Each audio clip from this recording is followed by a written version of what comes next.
नमस्कार साथियों, कैसे हैं आप सभी। उम्मीद करते हैं आप सभी अच्छे होंगे। तो आज हम लेके आए हैं आप सभी के लिए क्लास 11 पॉलिटिकल साइंस और टर्म 2 का एक बहुत ही बेहतरीन चैप्टर जो आपको बहुत अच्छी अंडरस्टैंडिंग देगा। इससे पहले बुक 1 पूरी कर दी है, उससे पहले वाला चैप्टर भी पूरा कर दिया है। नीचे लिंक मिल जाएगा डिस्क्रिप्शन बॉक्स में, उसे देख लीजिए। चलिए शुरू करते हैं आज का बहुत ही बेहतरीन चैप्टर जो आपके ज्ञान को बहुत ज़्यादा बढ़ाने वाला है। तो ये चैप्टर होने वाला है चैप्टर नंबर 3 बुक 2 का, यानी कि जो पॉलिटिकल थ्योरी वाली किताब है, जो पॉलिटिकल थ्योरी वाली आपकी किताब है, उसका होने वाला है chapter number 3 political theory, that is समानता, और अगर बात करें तो इक्वालिटी। ठीक है, तो ये इस चैप्टर का होने वाला है, इसे समझने का प्रयास करेंगे। तो सबसे पहला सवाल जो हम सभी के सामने है कि यार समानता महत्वपूर्ण क्यों है, क्यों हमारे सिलेबस का पार्ट बनाया गया है इसको। तो सबसे पहली बात है यार, समानता कहीं ना कहीं देखा जाए तो एक मोरल और पॉलिटिकल आइडियोलॉजी, मतलब कि सब लोग एक नैतिक रूप से समानता को मानते हैं यार, सबको बराबर होना चाहिए। ये जो एंशियंट पीरियड है, यानी कि जो प्रारंभिक प्राचीन काल है, वहां पे भी आपको समानता कहीं ना कहीं देखने को मिलती है। मतलब एक भले ही वो एक कम रूप में हो, बट होती जरूर है। राजनीतिक आदर्श मतलब पॉलिटिकल आइडियोलॉजी के रूप में उसको देखा जाता है। अब इसे ऐसे समझने का प्रयास कीजिए कि पहले के राजा जरूर, हम उसी राजा को अच्छा मानते थे तो सबको समान मानता था। तो यह हम सबके मान्यता एक बचपन से ही रही है। ठीक है, जो सेकंड पॉइंट है यार, वो ये बता रहा है कि हम सब लोग ह्यूमन है, इसीलिए सारे ह्यूमन सेम रेस्पेक्ट और सेम इंपॉर्टेंस मांगते हैं। क्यों? क्योंकि सब लोग ह्यूमन है। ऐसा नहीं कि आप किसी के साथ इन ह्यूमन बिहेव करेंगे, तभी अगर किसी के साथ गलत बिहेव होता है तो हम बोलते हैं इट्स इन ह्यूमनियस या एक इन ह्यूमन बिहेवियर है ना। यानी कि सब लोग मनुष्य हैं, तो हम सबको समान महत्व और सम्मान पाने ध्यान रखना चाहिए। तो यार तीसरा पॉइंट है, वो क्या बता रहा है, जो समानता है ना, वो मतलब जो राज्य सत्ता है, जो आप कह लो कि ऑटोक्रेसी है, मोनार्की है, उसके खिलाफ बहुत बड़ा नारा बना है हर जगह। भारत में भी ये हुआ है जब हमने अंग्रेजों के खिलाफ लड़ाई लड़ी, ब्रिटिश राज्य की सरकार के खिलाफ। तो हमारा भी एक मुद्दा था कि यार हमें समानता दो, आप समानता चाहिए, जो आपके लोग कर रहे हैं वो हमारे हमारे लोगों को भी दो। यही हमने आपने देखा होगा कई मूवीज में कि जेलों में भी ये देखा गया है कि यार जो जैसा जैसे कैदी ब्रिटिशर्स के साथ आप, जैसे ब्रिटिश कैदियों के साथ आप बिहेव कर रहे हो, वैसे हमारे साथ भी करो। तो ये एक नारे के रूप में जरूर पॉपुलर हुआ है। और सबसे बड़ी बात क्या है यार, आज सबसे ज्यादा यूनिवर्सली एक्सेप्टेबल एक आइडियोलॉजी है इक्वालिटी। सबसे एक्सेप्टेबल आइडियोलॉजी मतलब कि जिसको सारे लोग मानते हैं। तो ये बात हमें ध्यान रखनी है, क्योंकि और बहुत सारे मैक्सिमम कंट्रीज के जो कॉन्स्टिट्यूशन है और जो लॉज है वहां पे आपको समानता मिलेगी। तो इसीलिए इसको पढ़ना बहुत इंपॉर्टेंट है, क्योंकि 3-4 कारण मैंने आपको बताया। व्हाट इज इक्वालिटी, समानता क्या है। देखो यार, हम लोग मानते हैं वो वही मैंने आपको बताया कि every human being should be treated equally, मतलब सभी मनुष्य बराबर सम्मान और परवाह। परवाह का मतलब है कि केयर कह लीजिए, यहाँ पे केयर शब्द यहाँ पे सही सही रहेगा, कि जितने भी लोग हैं वो समान, उनको रिस्पेक्ट दिया जाए। मतलब अगर सबको कुछ ना कुछ मिल रहा है तो सबको मिले, वो ऐसा ना हो कि कुछ लोगों को मिले कुछ को ना मिले। क्यों ऐसा? क्यों? क्योंकि यार हम सब कहेंगे साझी मानवता है, हम एक सारे लोग एक ही जैसे ना, ह्यूमंस है सब। तो ये हमें ध्यान रखना है। और लोगों से बराबर सम्मान, अच्छा बहुत इंपॉर्टेंट पॉइंट है यार। देखो, इक्वालिटी का मतलब ये नहीं होता कि आप हमेशा एक जैसा बिहेवियर करेंगे। बराबर मतलब equal treatment is does not is same treatment always. ठीक है, ये बात ध्यान रखिए कि बराबर सम्मान का मतलब, इक्वल सम्मान का मतलब ये नहीं कि आप हमेशा एक जैसा करेंगे। वो हम समझेंगे अभी आगे, इसको थोड़ा सा आप ध्यान दीजिए। तो सबसे पहली चीज है अवसरों की समानता।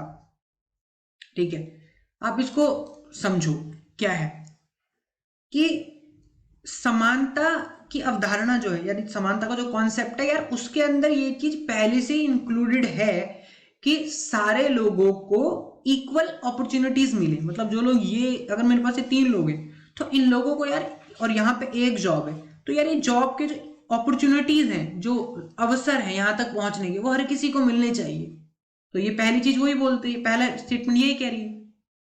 ठीक है, कि अपने लक्ष्यों और आकांक्षाओं को पूरा करने के लिए समान अधिकार और समान अवसर, कि भाई अगर सरकार इसको फ्री एजुकेशन दे रही है तो इसको भी दे, इसको भी दे। ये इसका मेन मुद्दा है।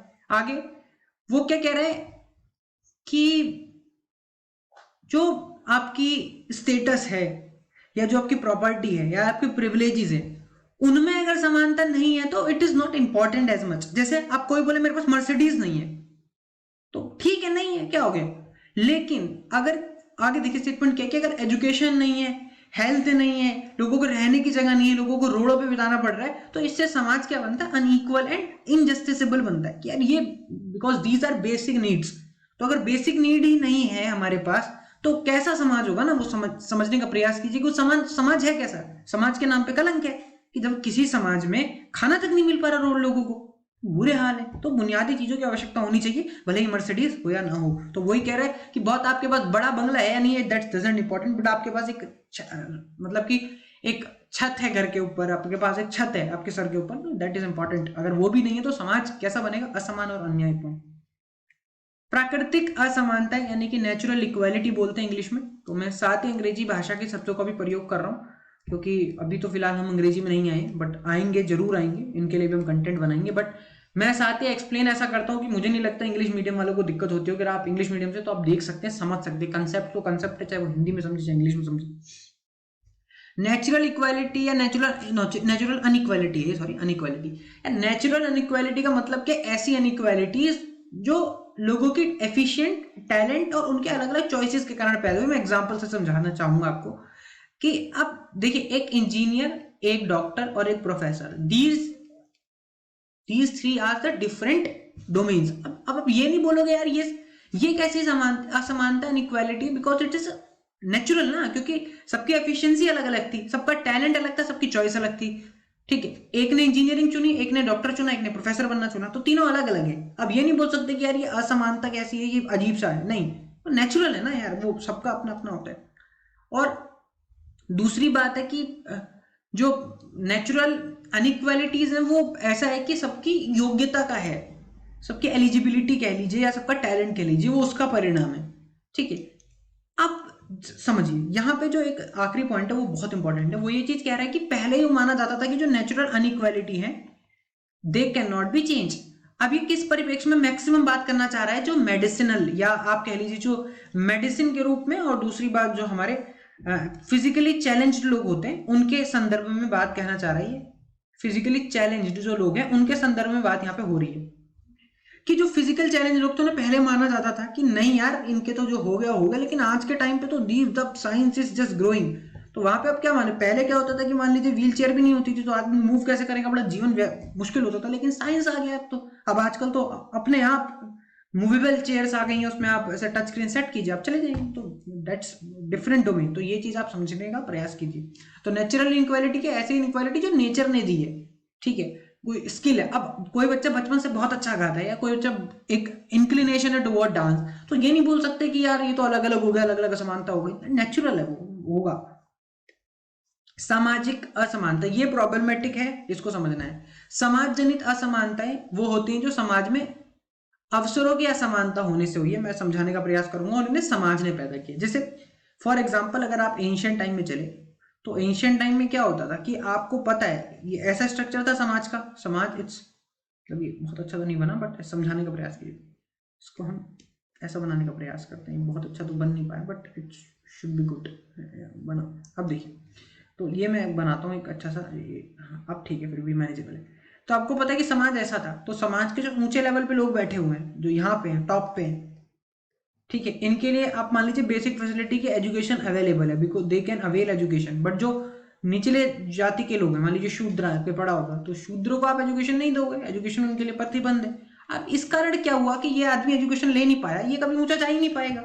तो ये कैसी समाज से है, ये कैसी inequality, it is society generated inequality, ये सोसाइटी ने जनरेट करी है। ये एक जो ऐसे लोग हैं, एक मानसिकता है, उसने जनरेट करी, ये किसी और ने जनरेट नहीं करी। तो ये हम ध्यान रखेंगे, ठीक है, ये आपको ध्यान रखना है कि ये कैसी सामाजिक असमानताओं का मतलब क्या है, ऐसी असमानता जो समाज ने अपने नियमों, अपनी रूढ़िवादिता के कारण बनाई है, वो किसी और ने नहीं बनाई है, तो ध्यान रखना है।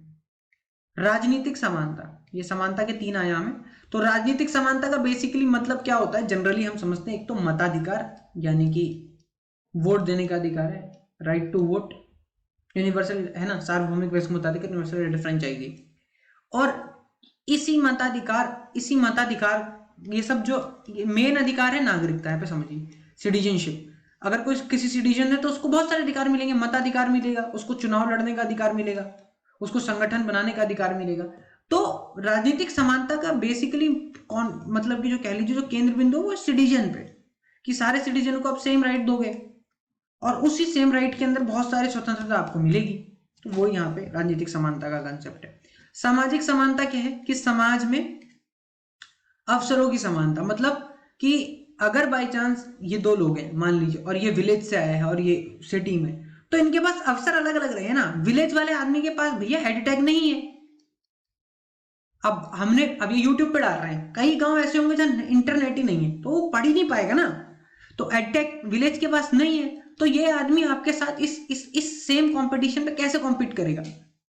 सोचिए इस पे कि ये आदमी आपके साथ कैसे कॉम्पीट करेगा भाई, नहीं कर सकता कॉम्पीट। तो इसीलिए क्या होता है कि सरकार आपको पता है कि इनको कुछ गारंटी दे देती है कि जैसे बाकी लोगों को अगर मान लीजिए कि कोई एग्जाम उसमें 100 नंबर पे क्वालिफाई हो रहा है कोई, तो इसीलिए जो बहुत पिछड़े लोग हैं उनको बोला जाता है ठीक है आपका 60 पे सिलेक्शन करेंगे, आपका 90 पे करेंगे क्योंकि आपके पास अवसर है। तो ये यहाँ पे इसका बेसिक मतलब है, ठीक है। और ये यही चाहता है कि इसीलिए सरकार बहुत सारी सुविधाएं चलाती है, आपको पता होगा कि हेल्थ है और एजुकेशन है और न्यूट्रिशन है और मिनिमम वेजेस, जैसे मनरेगा का सरकार ने चलाया, आपने पता होगा कि न्यूनतम वेतन एक कंसेप्ट। तो ये सारी चीजें आपको ध्यान रखनी है। अब आर्थिक समानता, आर्थिक समानता का मतलब क्या है कि यार समाज में ना देखो, आर्थिक समानता का मतलब ये नहीं कि सबको पैसे बराबर कर देना, इसका मतलब ये नहीं है, ऐसा तो हो भी नहीं सकता कभी।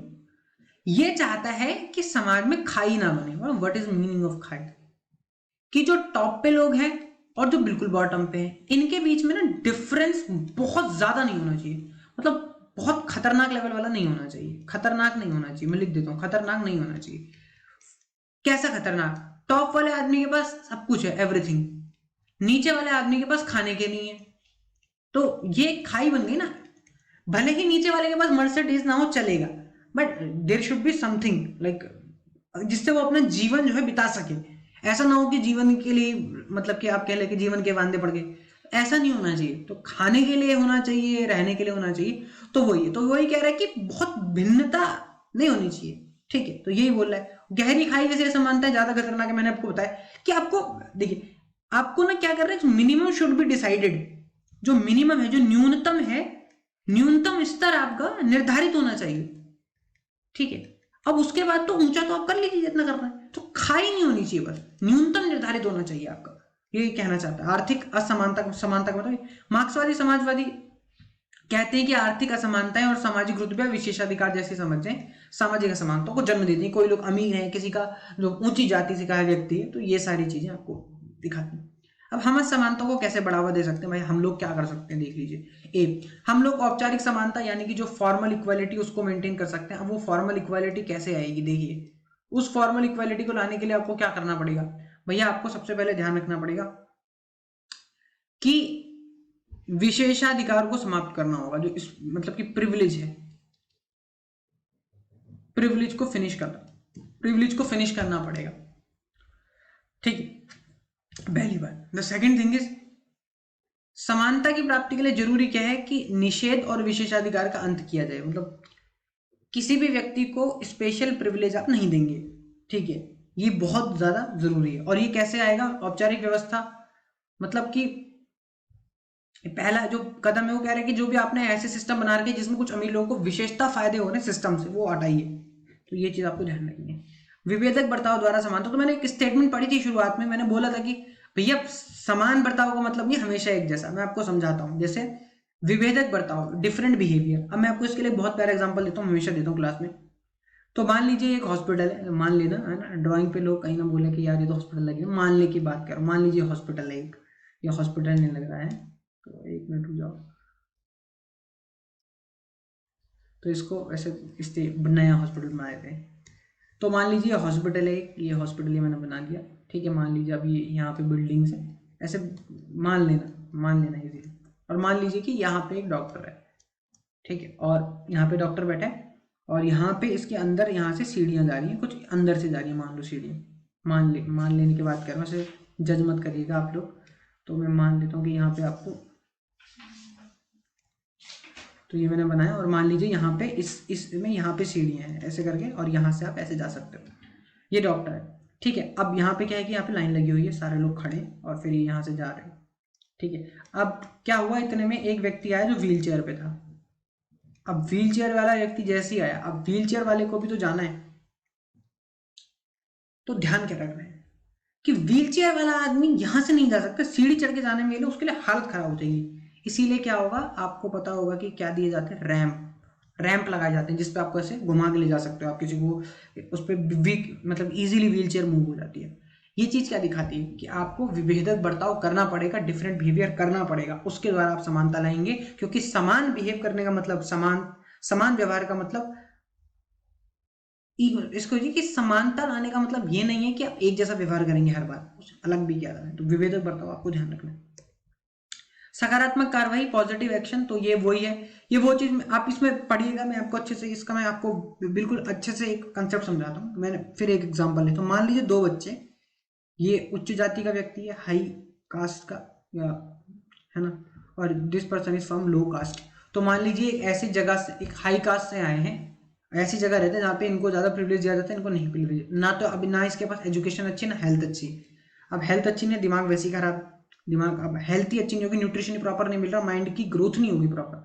अब माइंड की ग्रोथ नहीं होगी तो आदमी सोचेगा कैसे, तो ध्यान रखना है। अब इस आदमी के पास एजुकेशन नहीं।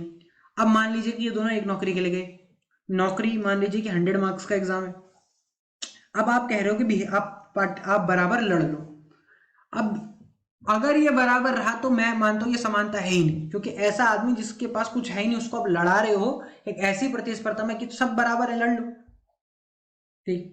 तो इसको रोकने के लिए सरकार ने पॉजिटिव एक्शन, जिसको आप जनरली रिजर्वेशन के नाम से भी जानते हैं, है ना, मतलब वो उसी का एक पार्ट है, आरक्षण देने का ही पार्ट है। और इसमें क्या क्या किया जाता है, छात्रवृत्ति दी जाती है, हॉस्टल दिया जाता है ना, और नौकरियों में, शैक्षिक संस्थाओं में प्रवेश के लिए विशेष व्यवस्था। तो ये विशेष व्यवस्था यही है कि अगर 100 नंबर का एग्जाम है तो जो ये आदमी का अगर 90 पे सिलेक्शन होगा तो आपका 60 पे हो जाएगा, 70 पे हो जाएगा सिस्टम।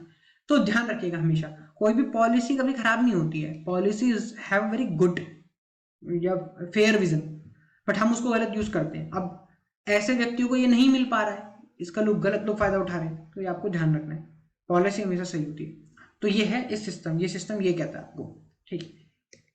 तो चलिए, बहुत बहुत धन्यवाद आप सभी का, thank you. Please like, share and subscribe, and don't forget to hit the bell icon. और थोड़ा शेयर भी कर दिया करो यार, ये कंटेंट बनाने में बहुत मेहनत लगती है, तो ये लगने में लग रहा है आपको बड़ा आसान है video, there is very hard work behind that. तो पहले कंटेंट बनाना पड़ता है, पहले बुक अच्छे से पढ़ो, फिर उसको कंटेंट बनाओ, फिर इस कंटेंट के आपके लिए नोट्स बनाओ, फिर उसको टेलीग्राम पे डालो, इसको एडिट करो, टाइम जाता है। तो इसीलिए यार इतना शेयर तो बनता है, तो आप यार इतना करें, हम तो कुछ ज़्यादा कह ही नहीं रहे, शेयर कीजिए, कर दीजिए बस, कम से कम यार 100 लोगों को अपने हमसे, अगर आप अपने आप 10 लोगों को भी शेयर करते हैं, अपने 10 फ्रेंड्स को भी, तो बहुत हमारे लिए हो पाएगा, उसके लिए तो आप ये कर लीजिए। दूसरी बात, हमारा चैनल आप सभी को पता ही है, उत्साह क्लास 11th, जहाँ पे आपके लिए नोट्स वगैरह डलते रहते हैं, तो यार उसको फॉलो कर लो, उत्साह क्लास 11th, वहाँ पे आपको नोट्स इसके मिल जाएंगे, कुछ लिखने की जरूरत भी नहीं है, नोट्स अच्छे से लिखे, बस उसमें ऐड करते लीजिएगा जो आपको ऐड करना हो, ठीक है। तो चलिए, हंसते रहिए, मुस्कुराते रहिए, मस्त रहिए, व्यस्त रहिए, बहुत बहुत धन्यवाद।